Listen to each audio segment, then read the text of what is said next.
दोस्तों, global warming और climate change, फिर चाहे वो किसी भी वजह से हो, आज पूरी दुनिया के लिए एक बहुत ही भयंकर समस्या बन चुकी है। ग्लोबल वार्मिंग का मुख्य कारण धरती का बढ़ता हुआ तापमान है, जिसकी वजह से जो जलवायु का एक फिक्स पैटर्न था वो भी डिस्टर्ब हो रहा है। आपको सुनने में आता ही होगा कि जो ग्लेशियर हैं वो पिघल रहे हैं और समुद्र का जो पानी का स्तर है वो भी दिन प्रतिदिन बढ़ता जा रहा है। पानी के स्तर के साथ साथ पानी का टेम्परेचर भी बढ़ रहा है, जिसके कारण मरीन इकोसिस्टम का बैलेंस बिगड़ता जा रहा है। इससे जो समुद्र में जीव जंतु रहते हैं उन पे काफी बुरा प्रभाव पड़ रहा है। समुद्र का कोरल सिस्टम भी इससे अछूता नहीं है, उस पे भी इसके दुष्प्रभाव पड़ रहे हैं। पर कुछ देश ऐसे भी हैं जो पानी की विकट समस्या के कारण जूझ रहे हैं। वहाँ के लोगों को पीने के पानी के लिए भी काफी दूर दूर भटकना पड़ रहा है। दूसरी तरफ कुछ ऐसे भी देश हैं जो समुद्र के बढ़ते जल स्तर के कारण कुछ सालों में समुद्र के नीचे समा जाएंगे।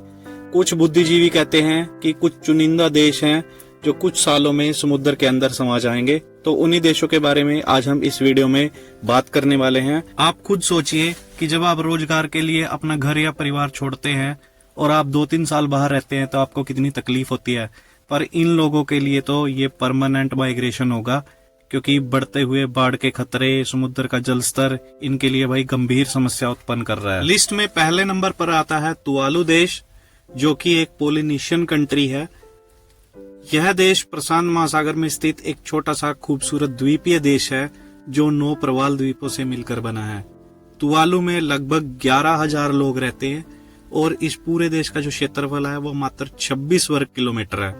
यह वो सबसे पहला देश है जो समुद्री पानी में समा जाने का खतरा झेल रहा है काफी सालों से, क्योंकि ये जो देश है इसकी समुद्र तल से जो औसत ऊंचाई है वो लगभग 2 मीटर है और जो इसका हाईएस्ट मतलब सबसे ऊंचा पॉइंट है वो भी 4.6 मीटर अगर है। विशेषज्ञों की माने तो यह देश लगभग 1 सेंटीमीटर हर साल पानी के अंदर डूब रहा है। वैसे तो इस देश को बचाने के लिए यहाँ की सरकार और यहाँ के युवा काफी प्रोग्रामों में बढ़ चढ़कर हिस्सा लेते हैं। यहाँ जो मेन एक प्रोग्राम चला रखा है जिसमें जो तटीय क्षेत्र हैं, मतलब जो किनारे होते हैं समुद्र के, उसको ऊंचा करना एक मेन पॉइंट माना जा रहा है। वैसे यहाँ के युवाओं के लिए ऑस्ट्रेलिया की सरकार ने भी एक माइग्रेशन योजना चला रखी है। वो यहाँ के लगभग 280 युवाओं को प्रति वर्ष अपनी नागरिकता प्रोवाइड करवाती है और यहाँ के जो लोग हैं वो भी उसी में ही इंटरेस्टेड हैं, क्योंकि यहाँ जो मतलब टूरिस्ट एक्टिविटी है वो काफी कम होती है। यहाँ साल में लगभग 2000 से लेकर 4000 तक लोग ही घूमने आते हैं। तो यहाँ के युवा भी भाई ऑस्ट्रेलिया माइग्रेशन को एक बेस्ट पॉइंट मान रहे हैं, मतलब बेस्ट सोल्यूशन मान रहे हैं। इस लिस्ट में अगला नंबर आता है किरिबाती देश का, जो एक ओशिनिया कंट्री है। इसे ओशिनिया इसलिए बोला जाता है क्योंकि ये पोलिनेशियाई और माइक्रोनेशियाई दोनों ही पार्टों में फैली हुई है। ये देश कुल 33 एटोल और द्वीपों से मिलकर बना है। इसके कुछ जो द्वीप हैं वो पोलिनेशिया में हैं और जो कुछ द्वीप हैं वो माइक्रोनेशिया में हैं। अगर हम आबादी की बात करें तो इस देश में कुल आबादी 1,30,000 के आसपास है और इस देश का कुल क्षेत्रफल 811 वर्ग किलोमीटर है। समुद्र तल से इस देश की औसत ऊंचाई 2.5 मीटर है और जो इस देश का सबसे ऊंचा पॉइंट है वो कुल 87 मीटर ही है, जो यहाँ का पनामा द्वीप है। विशेषज्ञों की माने तो यह द्वीप 3.2 मिलीमीटर हर साल पानी के अंदर डूब रहा है। वैसे तो इस देश का कुल क्षेत्रफल मात्र 811 वर्ग किलोमीटर है, लेकिन पूर्व से पश्चिम तक अगर हम इस देश की लंबाई की बात करें तो वो 3900 किलोमीटर है। किरिबाती देश में टूरिस्ट एक्टिविटी भी काफी कम ही होती है। ये लीस्ट विजिटेड कंट्रीज की लिस्ट में आती है। अगर हम बात करें 2024 में यहाँ पे लगभग 9000 टूरिस्ट ही घूमने आए थे। इस देश को डूबने से बचाने के लिए यहाँ सरकार ने काफी कदम भी उठा रखे हैं, जिसमें जो समुद्र के किनारे हैं उसके किनारे मैंग्रोव की प्लांटिंग करना और यहाँ के जो युवा हैं उनको जागरूक करना। इसके अलावा यहाँ की सरकार कुछ द्वीपों को रहने के लिए सुरक्षित बनाने में लगी है। 2028 तक यहाँ की सरकार यहाँ की लगभग 80% इमारतों को जलवायु प्रतिरोधी बना देगी, जिससे क्लाइमेट चेंज का खतरा काफी हद तक कम हो जाएगा। और वैसे इस देश में पीने के पानी की भी समस्या है, तो ऑस्ट्रेलिया के साथ मिलकर इन्होंने एक स्कीम चलाई हुई है जिसमें सोलर डिस्टिलेशन यूनिट स्थापित की जा रही है, जिससे यहाँ के जो कुएं हैं उनके पानी को पीने लायक मीठा बनाया जा सके। क्लाइमेट चेंज से लड़ने के लिए ये देश टेक्निकल रूप से भी इतना सक्षम नहीं है, तो ऑस्ट्रेलिया, न्यूजीलैंड और जापान जैसे देश इस देश को टेक्निकल सपोर्ट प्रोवाइड करवा रहे हैं और रही बात आर्थिक सुरक्षा की, तो वर्ल्ड बैंक काफी सालों से इस देश को भाई आर्थिक सहायता प्रदान कर रहा है, जिससे यहाँ के लोग क्लाइमेट चेंज और क्लाइमेट से मतलब जो भी नुकसान होता है उसकी भरपाई कर सके और आगे भविष्य में आने वाले खतरों को रोक सके। इस लिस्ट में तीसरे नंबर पर जो देश आता है भाई, वो मोस्ट विजिटेड कंट्रीज की लिस्ट में छठे नंबर पर आता है। और इस देश में लगभग 1.8 मिलियन से लेकर 2 मिलियन लोग हर साल विजिट करते हैं। इसी वजह से साउथ एशिया की ये मोस्ट विजिटेड कंट्री है। जी हाँ, हम बात कर रहे हैं मालदीव्स के बारे में। मालदीव इंडियन ओशियन में एक देश है जो 26 एटोल में बटा हुआ है। यह देश कुल 1192 कोरल द्वीपों से मिलकर बना हुआ है। यह दुनिया का सबसे निचला देश भी माना जाता है, जो अपने अद्वितीय समुद्री जीवन और यहाँ की जो कोरल है उनके लिए बड़ा फेमस है। इस देश का जो औसत ऊंचाई है समुद्र तट से वो मात्र 1 मीटर ही है, और इस देश का जो सबसे ऊंचा स्थान है वो समुद्र तल से 2.4 मीटर है। मगर सबसे बड़ी परेशानी की बात है कि इस देश का 80% भाग 1 मीटर से भी कम ऊंचा है। जो लहरों का जो खतरा है वो इस देश में लगातार बना रहता है।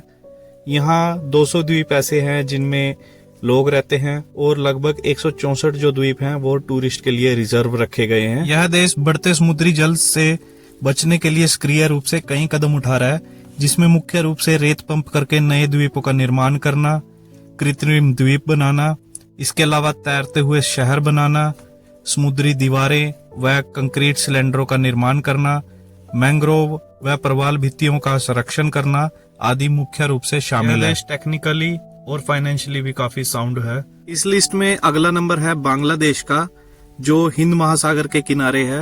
अगर हम क्षेत्रफल की बात करें तो बांग्लादेश का कुल क्षेत्रफल 1,48,000 स्क्वायर किलोमीटर है, और यहाँ की जनसंख्या 17 करोड़ 58 लाख के आसपास है। बांग्लादेश में मुख्य भूमि के साथ साथ 700 से ज्यादा द्वीप भी हैं। अगर हम इसकी समुद्री तट रेखा की बात करें तो इसकी मुख्य भूमि की समुद्री तट रेखा 580 किलोमीटर है, और अगर हम द्वीप वगैरह भी मिला लें तो 1320 किलोमीटर इस देश की कुल समुद्री सीमा है। दुनिया का सबसे बड़ा समुद्री किनारा कॉक्स बाजार भी बांग्लादेश में ही है, जिसकी कुल लंबाई 220 किलोमीटर है। इसके अलावा आपने सुंदरवन का नाम सुना होगा, जो दुनिया का सबसे बड़ा मैंग्रोव वन और डेल्टा क्षेत्र है, वो भी बांग्लादेश में स्थित है।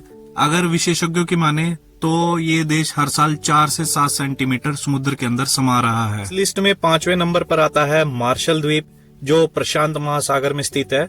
ये माइक्रोनेशियाई पार्ट का हिस्सा है। इस देश की कुल आबादी 70,000 से भी कम है। अगर हम बात करें तो ये देश 30 एटोल से मिलकर बना हुआ है, और यहाँ पे काफी सारे द्वीप भी हैं। समुद्र तल से इस देश की जो औसत ऊंचाई है वो 2.1 मीटर है, और इस देश का सबसे ऊंचा हिस्सा वो समुद्र तल से मात्र 10 मीटर ही है। इस देश को 1986 में अमेरिका से आजादी मिली थी, और अमेरिका ने यहाँ पे काफी सारे परमाणु बम के प्रशिक्षण भी करे थे, जिसके कारण आज भी यहाँ का पर्यावरण खराब है। यह देश स्नॉर्कलिंग, स्कूबा डाइविंग और फिशिंग के लिए जाना जाता है। वैसे तो यहाँ 6,000 से लेकर 10,000 सैलानी हर साल आते हैं, जिसमें ज्यादातर जो उत्तरी अमेरिका के टूरिस्ट होते हैं। पर ये देश ग्लोबल वार्मिंग की सबसे ज्यादा मार झेल रहा है। यहाँ का समुद्री लेवल कितना बढ़ रहा है इसका कोई एग्जैक्ट आंकड़ा तो नहीं है, पर विशेषज्ञ ये मानते हैं कि 2050 तक इस द्वीप के मतलब जो 50% हिस्सा है वो पानी में डूब जाएगा, और सदी के अंत तक ये पूरा ही द्वीप समुद्र के अंदर समा जाएगा। इन 5 देशों के अलावा भी कुछ शहर हैं जो आने वाले टाइम में समुद्र के अंदर समा सकते हैं, जैसे मुंबई और कोलकाता भारत से, बसरा इराक से, वेनिस इटली और बैंकॉक थाईलैंड से। आई होप आप सभी को ये वीडियो पसंद आई होगी। ऐसी और वीडियोस के लिए हमारे चैनल को सब्सक्राइब करें, और ग्लोबल वार्मिंग को कम करने के लिए भाई आपसे जो भी बन सकता है वो प्रयास करें। इस वीडियो को अपने फ्रेंड के साथ शेयर करना भी मत भूलिए।